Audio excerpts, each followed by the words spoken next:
These are in no particular order, really. They're all important, I think. Number one is on my list, and every other list I saw was accomplishments or receipts. What receipts do they have? This can be a couple types of accomplishments. Personal, you have your personal stuff, and you have student achievements also, right? So personal achievements in the discipline. Do they have certifications, awards? Have they won championships? Is he you're a wrestler? You're looking for a wrestling coach? Have they ever wrestled before? Where have they wrestled? What achievements do they have as a wrestler? What have they done in the sport? If they're a business coach, if they're an executive coach, have they ever been an executive? Were they a successful executive? Look to see how they performed individually. Now, of course, you don't have to be best guy in a sport or a field to be a good coach. That is true. Like Lou Holtz, he couldn't play football, right? He was a little tiny white dude. I don't think he played a down of football, but he was a great coach. But you would also, be able to look at their achievements through their students and people they've coached. If you're a coach, you just starting out and you don't have a lot of competition experience, you're going to have to get the experience as a coach. Start off with kids programs and high schoolers, win some championships there for like 10 years of time. And as a coach, before anybody's even going to take you seriously, probably you're not just going to be like, I think I'm going to coach professional MMA fighters to world titles. You're probably going to have to put in some work with some nobodies and some kids. You have to build your rep. Your student achievements. What are your students doing? Are your students winning championships? Are your students high level competitors? Are they in the field that you want to be in, and they're successful? They're making money. Are they doing the things and making the moves that you want to? You got to look to see what kind of accomplishments they have in that regard. I think number two now, right? Number two, goals and motivation, I think, are important with your coach or choosing a coach. What's your goal? What's your coach's goal for you? What's his goal for himself? What is the motivation getting him in and working out with you every day? Is he just keeping the doors open to his facility so that he gets money and has a job and has money? or is he like trying to get people healthy? Is he trying to get people losing weight and signing more people up so he can make his gym more exclusive and have a higher class of people in his gym? Or like, what are they working for? You may find a coach who's content with where he's at and what he's done. And they're just, checking in, calling in every day. This was something I kind of noticed when I was doing my student teaching. A lot of teachers who'd been teaching for like 20 years or so, they were just kind of like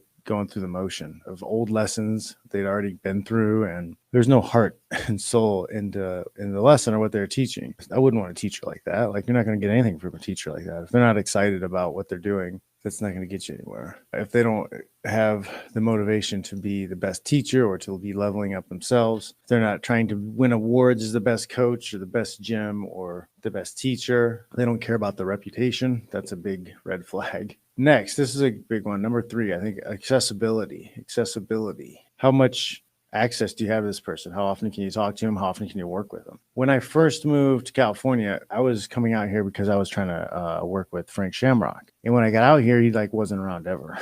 So if I would have known that he wasn't ever going to be around, that it could have led to me, not coming here. But luckily, when I came out for a week to visit the first time, there was so many other coaches around and so many other gyms and things around. I knew that if things didn't work out initially at AKA, there was other places to go. So when I first came out and moved out, and I could see that just Frank was nowhere to be seen, it was okay because I still had so many good people to work out with. I could still work, kickboxing, boxing, grappling, jiu-jitsu. There's plenty of wrestlers, and if I needed to, there were gyms around that I could drive to. Even early 2000s. There was still plenty of black belts within 20-minute driving range, 30-minute driving range. If I really wanted to, I could have went up to Half's and Mountain View or the city even. MMA press room, good to have you in. He says it helps to have good students, people who are either excellent athletes already or some kind of high-level competitor in their chosen field of sport. Yes, it's good to have peers who are really into the sport and really pushing to be good at the sport. That can sometimes be cultivated by a good coach. And if you have, that's kind of one of the receipts you're looking for. We talked about that with the looking for achievements and number 1. Well, if they have high-level students in their classes who are competing and doing well, if you have elite level people in there,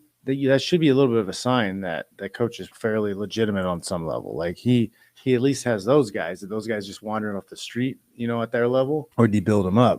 But yeah, with the accessibility. So it could be the guy's got a great big name and everybody knows who he is. And he won all these fights and did all these things. But he's just never there. His name's on the gym. You got to be aware if you're going to go to his gym or this place and pay money to see this person. Or if you have an executive coach, if you have a dating coach, if you have a relationship coach, anything, and you need to talk to them and they're not responsive to emails or text messages, it's probably not a good fit. Like, what are you there for if they're not actually helping? Be selfish. Be selfish with your time. Be selfish with your education, what you're learning. Don't let these guys waste your time. Make sure they're accessible. Then number four, you want to make sure that they're capable of providing the knowledge you need. This may sound like, you're checking for accomplishments, but no. So you may have a coach who is a known, accomplished coach in a certain sport, certain field, certain discipline, but they may not be a great coach at the thing you need the most. You may need to learn some great boxing. Maybe that's the one thing that you're just missing in your MMA repertoire. Well, I'm probably not the guy that's going to give you the best possible coaching in your boxing. So be specific about what you're looking for and what you want. It doesn't do you a lot of good if you're heavily, grappling based and you have no striking ability whatsoever, and you go to a predominantly grappling gym with no striking coaches around. Your grappling probably is going to get really good, but you're going to still have that big hole, even though it's a good team. If you can't find a good coach to bring into that, it's going to be hard. Same thing. You want a dating coach, and this dating coach is used to pick up, and you have no interest in or time to go and go to bars and walk around and pick people up in the daytime. That's just not your thing. You might need somebody who's better at the online dating and the dating apps, somebody who's better at maneuvering around that marketplace. That might help you most. You got to kind of sit down, think about what exactly it is that you're looking to learn. Don't have too broad of a scope of what you need help with. Try to get the most out of that session or out of that coach by being, specific. I want to learn this guard pass series. That's a very specific want from a coaching experience. You're going to a seminar, you're taking an online course. This seminar online course is going to teach me how to do awesome double leg. That's very specific to the point. That's what you want. If you need a fight coach, something about fighting, you're going to need something related to your skill set, that you need. You need better stand up. You better find that guy who's going to help to stand up. You need better wrestling. You need better jiu-jitsu. You need a MMA coach. Also, sometimes a general MMA coach that kind of pieces everything together. I think that's more like a Greg Jackson. He's not going to hold mitts for you, and he's not going to have you looking like a pro boxer or whatever, but he's going to put together the game plans and the strategies, not just for the fight, but the training strategies too. You may need a coach that is specifically going to make you faster. I went to Mike Potenza, who's a NHL strength and conditioning coach for the Sharks here in San Jose. And it was specifically for me to get faster. It was speed, make me more agile. And he gave me a lot of stuff to work on to help with that. If you need a wrestling coach, what do you need to work on with your wrestling? You need practice you need help with your double leg, your low singles, or you should probably get somebody who's pretty awesome and known really well for low singles. You need help with your scrambling. Well, Ben Askren's got a ton of stuff on technical scrambling. Dude's a phenom. That's why they call him Funky Ben. Funky Ben Askren. The curly-headed.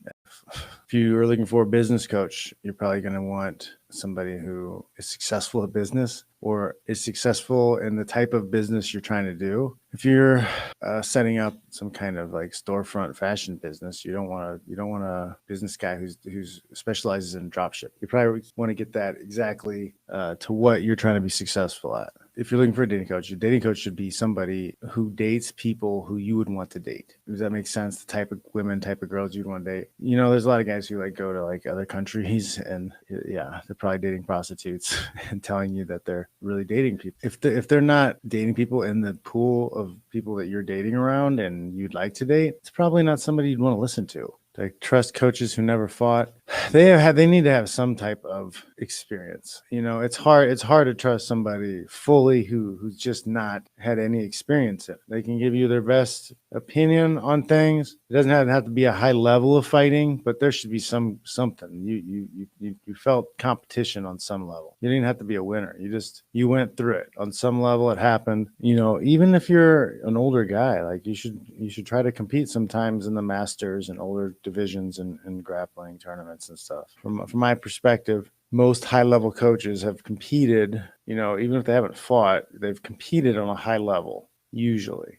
If they haven't, they usually have students that have competed on a high level for a long time. Proof is in the pudding, I guess. Depends on if they're a new guy and it's like, hey, I have no experience in this. I'm going to coach you. How much do you want to trust a guy? Okay, what else we got here? Okay, number 5 on my list. Communication and coaching style. Put this in together. Do they match your need, right, for coaching, your coaching style? All right, so I'm kind of a self-coach. So I need a coach with the laissez-faire kind of attitude because I show up on time. I have my stuff lined up. I kind of tell my coaches what they need to coach me at. That's how I do things. Not everybody is like that. A lot of guys want somebody else to take over. I'm showing up, just tell me what to do. And there's times I have that workout too. I'll set up that workout and I'll be like, yeah, just tell me what to do today. Just tell me what to do today. I don't want to deal with it. So you gotta know whether or not you have a coach who can do that. You gotta find the coaches and get them set up on the right path so they know what's going on. Like I react very badly to yelling. I don't want to get yelled at. Don't yell at me.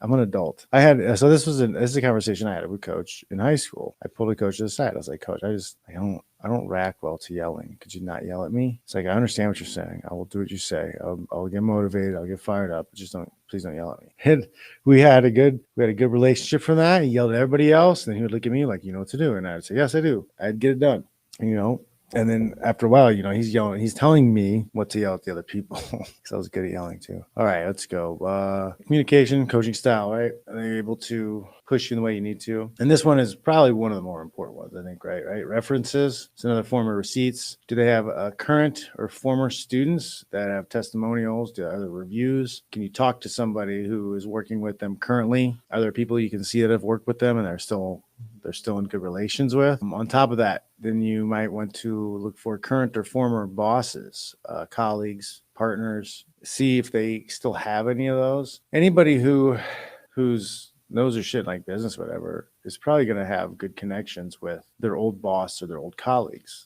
Because if they were successful in business, they're going to keep good, successful business people around them. So that's kind of like a twofold bonus. Like if you can prove that they have successful colleagues or old people that they worked with or worked for, that shows that they're legit. And it's probably somebody you can use later on. It's a connection you have later on. This person coaches you and they're like, oh, hey, by the way, my friend Bill runs a huge company or whatever. You should talk to him about your idea about whatever the shit. It happens. Be checking those references. If somebody has done seminars, done courses, taught people, there's going to be somebody who's willing to like say, yes, this is cool, or it was terrible. There's going to be people giving reviews. And then some of these are a little bit different. Okay. I think it's important if you can look at this person's life and see if they've faced any kind of adversity, any personal challenges, like through that discipline or through just life. Did they win or accomplish something under great odds? Did they get sick and they had to fight back while they're sick? Did they pay their way through something? Were they missing their legs and they still did whatever? Stuff like that. Those are to tell sometimes too. Did somebody face something challenging and difficult and they're able to push through it? I think that's a good sign of character. I had these bad things happen. It also lets you know they're comfortable talking about their bad things, and they don't wear it as a sleeve either, as like an excuse to why they don't have what they have. It's like I did things, I accomplished things, even though this bad thing happened. Makes sense, right? What have they overcome? What adversity have they overcome? What challenge did they defeat? Did they live through? Next, I think consistency on a number of levels. Consistency on performance. Have they performed at a high level for a long time? in the discipline or as a coach of the discipline, has their life been on track consistently for a long time. Like they don't change their phone numbers a lot. They don't have to move a lot. They're not getting kicked out of places. I think consistency in your life. And, if you're one of these digital nomads and you're consistently moving, but you have money, like that's one thing. But like if you got somebody who's trying to tell you they're a great coach at something, but their life is shambles. You don't know where they're going to sleep the next night because they're always moving around. They're always short on money or whatever. Like that's not consistency. I don't see that as a consistent person. I don't know if you want to invest time and energy into an inconsistent person. That fits a little bit into the accessibility too, man. Because if they're inconsistent, they're probably not available that often. But also, man, like if somebody's running a business, they run it for 6 months and then they shut down for a year and then run it for a couple of years and they don't do anything for a while, like that's inconsistent too. I don't like inconsistency. I'd rather see you struggle for a while, but you're still doing something than you just disappeared. Number 9, this is a big one for a lot of people. That's cost. What's the cost? What's the cost? And when you're looking at cost, I think the big thing to look at is your ROI. What's your return on investment? What are you putting into it? What are you getting out of it? You need to look at things with a perspective of what is this money getting me? What am I getting for this? What am I getting in trade of this cost? If you don't feel that you're getting something relatively good for your cost, $100 a month, $200 a month, whatever you're paying, or maybe you're doing a consultation for $500 for an hour. What are you looking for? If you're just trying to get to a gym and exercise, you maybe want to get in shape, you want to make some friends, you have a social life kind of branched off of people who are also fitness minded. That's great. Awesome. That might be totally worth it. You may just be trying to get jacked and you don't really care about meeting people or talking to people. It's fine too. You have a number of courses and things available online also that'll teach you all kinds of stuff. You learn editing stuff, you can learn broadcasting stuff, learn how to write, you can learn how to fix your bike, whatever.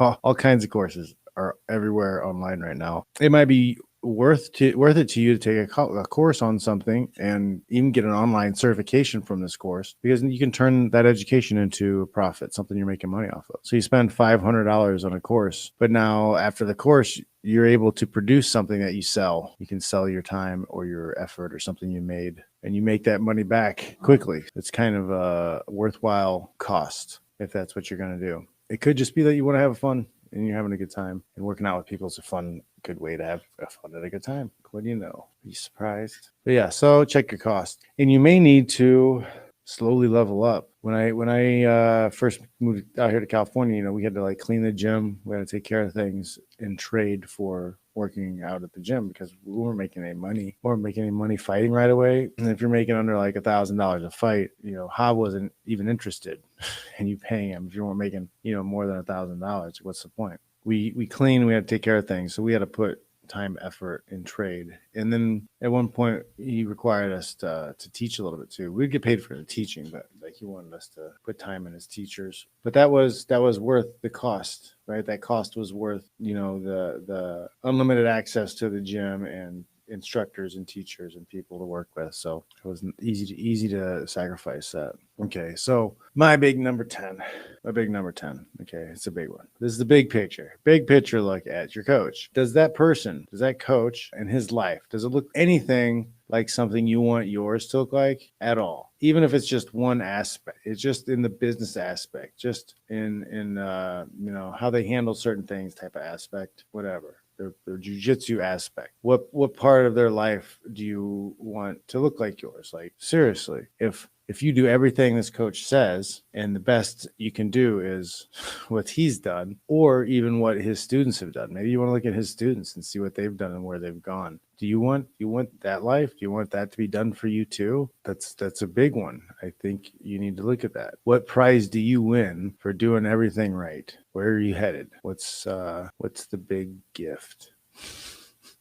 What's the gift you give yourself? You know that old saying, play stupid games, win stupid prizes? I think that can be said too, like picking the wrong coach. All right, guys. So that's my 10. What do you guys think of my 10? Do you guys agree with my 10? You think my 10 are garbage? What do you think? I think I have solid pick for my 10 things. And real quick, while I have you, and while you're thinking about that, I'm going to share with you my online courses. You can check my credentials, my accomplishments. You can check all that. I'm here every day. You can see you want your life to look anything like mine. In the garage Sunday night, having a drink, having a smoke, having some coffee. Sound appealing to you? I have courses for sale for fighting stuff, right? I have some free stuff available for your neck, some resistance band training, some kids wrestling stuff, but they're there. I need to make more. Hey, you guys drop me a line. Maybe I'll make a specific course just for you.